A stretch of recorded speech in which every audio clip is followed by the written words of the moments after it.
Tuna wakati mgumu kila baada ya siku mbili na mechi, kwa hiyo ratiba imekuwa ni ngumu kwetu sisi, lakini tunamshukuru Mungu baada ya mechi ya juzi hatujakuwa na injury yoyote na timu yote ilirudi kambini na kwa ajili ya maandalizi ya JKT Tanzania. Kwa hili kwa kweli kinatupa imani kubwa sana, japokuwa tunajua haitakuwa mechi rahisi. JKT Tanzania ni timu ambayo ni timu nzuri, timu ambayo imejaza wachezaji wazoefu na mwalimu mzuri.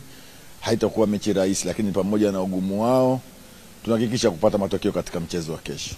Ni tatizo ambalo kiukweli limekuwa linakuja na jirudia na tumekuwa tunajifanyia sana kazi. Hata juzi nafikiri limejitokeza tena. Lakini kama benchi tumerudi kwenye uwanja wa mazoezi na ni kitu ambacho tumekifanyia sana kazi. Kwa hiyo na imani katika mchezo wa kesho, nafasi zitakazopatikana basi inshallah zitageuzwa kuwa magoli. Nafikiri nimesema awali kwamba hakuna mechi rahisi kati ya Simba na JKT. Ukiangalia hata mechi ya kwanza ilitupa wakati mgumu sana.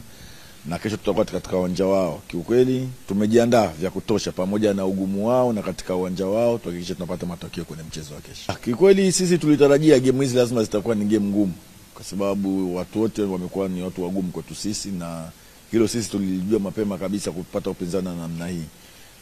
Tumejipanga na tunajiandaa kwa upinzani huo kuhakikisha tunapata matokeo. Kwa hiyo mimi nafikiri ni swala ambalo sisi tulitarajia na tunalifanyia maandalizi ya kutosha ili kuweza kutengeneza mechi hizi kuwa rahisi kuliko kuwa ngumu kwetu sisi.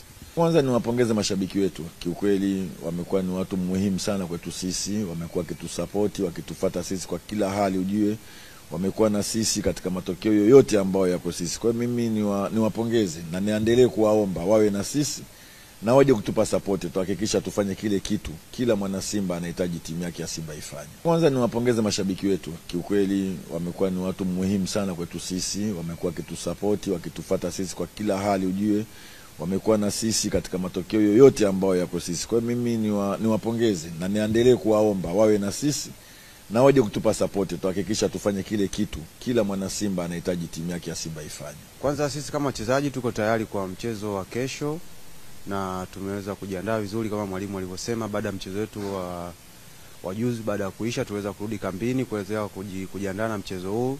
Tunatarajia mchezo hautakuwa rahisi kama mwalimu alivyosema, kutokana na ratiba yetu jinsi ilivyo na michezo yetu jinsi ilivyo. Kwa hiyo kama wachezaji tumejiandaa vizuri kupokea mbinu za mwalimu na ambazo ametuelekeza ili kuweza kuzitumia katika siku ya kesho. Mchezo kama mwalimu alivyosema, mchezo hauwezi kuwa rahisi.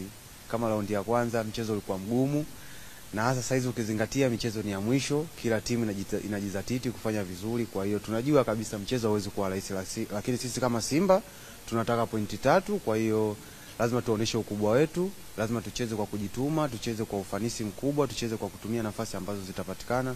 Kwa hiyo sisi tumejiandaa vizuri kuweza kupata matokeo ya ushindi. Shabiki, kwanza nipende kuwashukuru kwa kuweza kutusapoti na kuweza kuwa nasi, lakini pia niweze kuwakumbusha kesho pia tuna mchezo mgumu sana ambao tunahitaji support yao, waweze kufika, waweze pia kutusapoti.